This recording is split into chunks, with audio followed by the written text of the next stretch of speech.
இன்றைக்கி நம்ம பார்க்க போகிற ரெசிபி பார்த்திங்க அப்படின்னா நல்ல மொறு மொறுன்னு சூப்பரான டேஸ்ட்டில் பருப்பு வடை எப்படி செய்யலாங்கிறத பார்க்கலாம். இந்த பருப்பு வடைக்கு நான் 2 வகையான பருப்பு போட்டு செஞ்சுருக்கிறேங்க. அட்டகாசமான டேஸ்ட்டில் இருக்கும். கட்டாயமாக ட்ரை பண்ணி பாருங்கள். கல்யாண வீடுகளில் டீ கடையிலலாம் பருப்பு வடை எந்த டேஸ்ட்டில் இருக்குமோ அதே டேஸ்ட்டில் இருக்குங்க. வீட்லேயும் நம்ம சுலபமாக செஞ்சிடலாம். இப்போ வாங்க இந்த பருப்பு வடை எப்படி செய்யலாங்கிறத பார்க்கலாம். Hello friends, welcome to Gomathi's kitchen.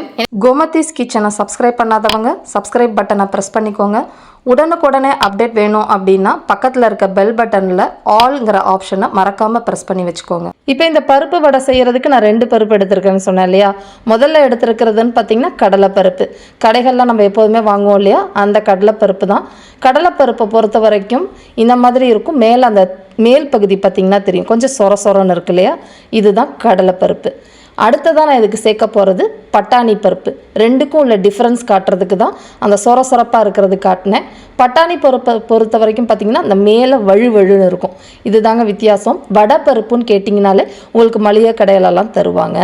இப்போ இந்த 2 பருப்பும் ஈக்குவலான மெஷர்மெண்ட்டில் எடுத்துருக்கிறேன். அதாவது மெஷரிங் கப்பில் 1 கப் அளவுக்கு கடலைப்பருப்பும் 1 கப் அளவுக்கு பட்டாணி பருப்பு எடுத்துருக்கிறேன். ரெண்டுமே சேர்த்து செய்கிறப்ப அந்த வாசனையும் நல்லாயிருக்கும், சுவையும் நல்ல மொறு மொறுன்னு இருக்கும்.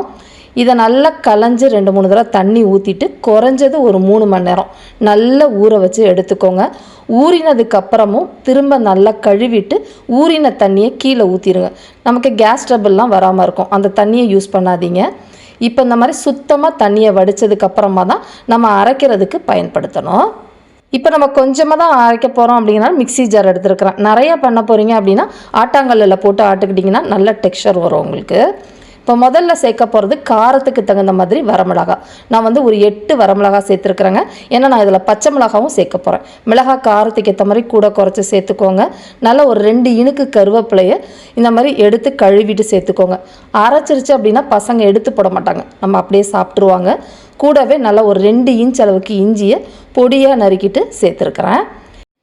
இதுலேயே இப்போ சோம்பு சேர்த்துக்க போகிறோம். அதோட அளவுன்னு பார்த்திங்கன்னா 1.25 டீஸ்பூன் அளவுக்கு சேர்த்துக்கோங்க. சோம்பு வாசனை பிடிக்கலைன்னா இதுக்கு பதிலாக சீரகம் கூட நீங்கள் சேர்த்துக்கலாம். இப்போ பாதி அளவு உப்பு மட்டும் சேர்த்துக்க போகிறேன், 1 டீஸ்பூன். பிறகு நம்ம அரைச்சதுக்கப்புறமா சேர்த்துக்கலாம். இப்போ தண்ணியெலாம் ஊற்றக்கூடாதுங்க. பல்ஸ் மோடு, அதாவது விப்பர் மோடில் 2 தடவை விட்டுட்டு ஹை ஸ்பீடில் ஒரு 2 நிமிஷம் அரைச்சிங்க அப்படின்னா உங்களுக்கு இந்த மாதிரி பொடிச்சு வந்துடும்.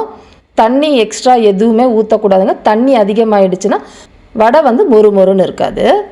இப்போ இதுலேயே நம்ம வந்து வடித்து வச்சுருக்கோம் இல்லையா பருப்பு, அதை சேர்த்துக்கலாம். எக்காரணத்துலேயும் தண்ணி இல்லாமல் பார்த்துக்கோங்க. இப்போ நம்ம எல்லாத்தையும் ஒட்டுக்காக வந்து பருப்பெல்லாம் சேர்த்துற வேண்டாம். கொஞ்சமாக இதில் போட்டுட்டு இப்போ இதை அரைச்சிக்கலாம். அரைக்கிறதுன்னு பார்த்திங்கன்னா ஃபஸ்ட்டு விப்பர் மோடில் ஒரு 2-3 செகண்ட் விடுங்க. அதுக்கப்புறம் ஹை ஸ்பீடில் விட்டு கலந்து அரைச்சிங்கன்னா உங்களுக்கு இந்த மாதிரி ஒன்றும் பாதியமாக அரைச்சி வந்துடும்.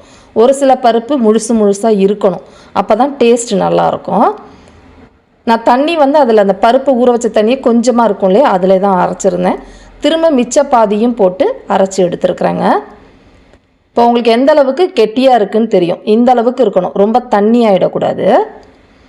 இப்போ இது எல்லாத்தையும் ஒன்று சேர கலந்துக்கலாம். சப்போஸ் தண்ணி நீங்கள் ஊற வச்ச தண்ணி கலந்து தண்ணி ஆகிடுச்சு அப்படின்னா கொஞ்சமாக அரிசி மாவு கூட நீங்கள் கலந்துக்கலாம். இப்போ நான் வந்து போட போகிறது கிடையாது. இப்போ இதில் வெங்காயம், பெரிய வெங்காயம் 1 வெங்காயம் நல்ல பெரிய சைஸில் எடுத்து பொடியாக நறுக்கி அதை உதுத்து விட்டு சேர்த்துக்கோங்க. வெங்காயம் எவ்வளோக்குள்ள அதிகமாக சேர்க்குறோமோ டேஸ்ட் நல்லாயிருக்கும். கூடவே பொடியாக நறுக்கினா கொத்தமல்லி இலைகள் சேர்த்துக்கலாம். கருவேப்பிலை ஏற்கனவே அரைச்சாச்சு, அதனால் சேர்க்க வேண்டாம். அடுத்ததான் நான் பச்சை மிளகா சேர்க்க போகிறேன்னு சொன்னேன் இல்லையா, ஒரு 3 பச்சை மிளகாவை பொடியாக நறுக்கி சேர்த்துருக்குறேன். இந்த பச்சை மிளகாவும் சேர்த்து நம்ம சாப்பிட்றப்ப தாங்க டேஸ்ட் நல்லாயிருக்கும். இப்போ இதையெல்லாம் சேர்ந்து ஒன்று சேர பிசைஞ்சு விட்டுக்கலாம். இப்போ எல்லாத்தையும் ஒன்று சேர கலந்து விட்டுக்கலாம். நம்ம ஏற்கனவே பாதி உப்பு தானே போட்டிருந்தோம், மிச்ச பாதி உப்பு 1 டீஸ்பூன் சேர்த்துருக்குறேன். மொத்தமாக 2 டீஸ்பூன் உப்பு இந்த அளவுக்கு சரியாக இருக்கும். இதெல்லாம் கலந்துக்கலாங்க. இப்போ கலந்ததுக்கப்புறம் மாவு ரெடி ஆகிடுச்சு. வடை எப்படி போடணும் அப்படின்னா, நான் வீடியோவுக்கு போட போகிறேங்கிறனால கொஞ்சம் ஃபோட்டோவுக்கு பெருசாக போட்டால் தான் நல்லாயிருக்கும். அதனால் எந்த சைஸில் வடை வேணுமோ அதுக்கேற்ற மாதிரி உருட்டிக்கோங்க. உருட்டிட்டு அடுத்த கையை நல்லா சுத்தமாக க்ளீன் பண்ணிவிட்டு உள்ளங்கையில் வச்சு இந்த மாதிரி தட்டி போட்டோம் அப்படின்னா கரெக்டாக இருக்கும். ரொம்ப மெல்லிசாகவும் இருக்கக்கூடாது, ரொம்ப தட்டையாகவும் இருக்கக்கூடாது. இந்த மாதிரி திக்னஸில் போட்டு எடுத்துக்கோங்க. வடை போடுறதுக்கு முன்னாடி இந்த மாதிரி உருட்டி எடுத்து வச்சுட்டு அப்புறம் வடை போட்டிங்கன்னா நம்ம பொரிக்கிறதுக்கு ஈஸியாக இருக்கும். இப்போ பார்த்தீங்கன்னா எல்லாத்தையுமே உருட்டி எடுத்துகிட்டு வந்துட்டேன். கிட்டத்தட்ட எனக்கு வந்து 18லேருந்து 19 வடை கிடச்சிருக்கு. சின்ன சின்னதாக போட்டிங்கன்னா 25லேருந்து 30 கூட நீங்கள் போடலாம். இந்த மாவை அரைச்சி நீங்கள் ஃப்ரிட்ஜில் வச்சுட்டு அடுத்த நாள் கூட வடை சுடலாங்க. கரெக்டாக இருக்கும், நல்லா தான் டேஸ்ட்டாக இருக்கும். இப்போ இதை பொரிக்கிறதுக்காக எண்ணெய் ஆல்ரெடி காய வச்சுட்டேன். காஞ்சதுக்கப்புறமா கொஞ்சம் மாவை எடுத்து போட்டு பாருங்கள். இந்த மாதிரி உடனே எழும்பி வரணும். மீடியம் தீயிலையே தான் எண்ணெயை காய வைக்கணும். அதிக தீயில எண்ணெயை காய வைக்கக்கூடாது. புகை வர சூட்டுக்கு காய வச்சிட்டிங்கன்னா வடையோட நிறம் வந்து மாறிடும். இப்போ நம்ம ஏற்கனவே சொன்ன மாதிரி வடையை ஒன்று ஒன்றா தட்டி சேர்த்துக்கோங்க. சட்டி எத்தனை கொள்ளுதோ அதுக்கேற்ற மாதிரி வடைகளை சேர்த்துக்கோங்க. வடைகள் எல்லாம் போட்ட பிறகு உடனே திருப்பி கொடுக்க வேண்டாம். ஒரு 2-3 நிமிஷம் அப்படியே விட்டுருங்க. மீடியம் ஃப்ளேம்லேயே வேகட்டும். கொஞ்ச நேரம் வெந்ததுக்கப்புறம் திருப்பி விட்டீங்க அப்படின்னா உங்களுக்கு உடையாமல் இருக்கும். சில பேருக்கு வடை போட்டோன்னா பொறுன்னு பிரிஞ்சு வரும். அதுக்கு என்ன காரணம் அப்படின்னு பார்த்தீங்கன்னா, மடை மாவு ரொம்ப திக்காக இருந்தால் பிரிஞ்சு வந்துடும். தண்ணியாக இருந்துச்சு அப்படின்னா அந்தளவுக்கு கிறிஸ்பினஸ் இருக்காது. ஸோ நீங்கள் வந்து வடை வந்து மாவு தண்ணியாகவும் இருக்கக்கூடாது, ரொம்ப கெட்டியாகவும் இருக்கக்கூடாது. அதுக்கேற்ற மாதிரி பிசைஞ்சு எடுத்துக்கோங்க. இப்போ மீடியம் ஃப்ளேம்லேயே நல்லா அந்த சலசலப்பெலாம் ஓரளவு அடங்கிடுச்சு பாருங்கள். வடையும் நல்லா செவந்துருக்குது. மீடியம் தீயிலே வேக வைக்கிறப்ப தான் நமக்கு மாவு பக்குவமாக வெந்து வடையும் நல்லா இந்த மாதிரி டேஸ்ட்டாக இருக்கும். அதிக தீயில வேக வச்சிங்கன்னா மேலே செவந்திருக்கும், உள்ள மாவாகவே இருக்கும். ஸோ இந்த அளவுக்கு செவந்து வந்ததுக்கப்புறமா வடைகள்லாம் எடுத்துடலாம். இப்போ பார்த்தீங்கன்னா தெரியும், ஃபஸ்ட்டு பேட்ச் போட்டுட்டேங்க. நல்ல மொறுன்னு வடை ரெடி ஆகிடுச்சு. இதே மாதிரி எல்லா வடையுமே பொரித்து எடுத்துக்கோங்க. இப்போ பார்த்தீங்கன்னா 2 பேட்ச் வடையுமே பொரித்து எடுத்தாச்சு. இதே மாதிரி எல்லாத்தையும் பொரிச்சுக்க போகிறேன். இந்த அளவுகளோட இதே மாதிரி செஞ்சு பாருங்கள். செஞ்சு பார்த்துட்டு எப்படி இருக்குது அப்படிங்கிறத கமெண்ட் பண்ணுங்கள். வீடியோ பிடிச்சிருந்தாலும் கமெண்ட் பண்ணுங்கள்.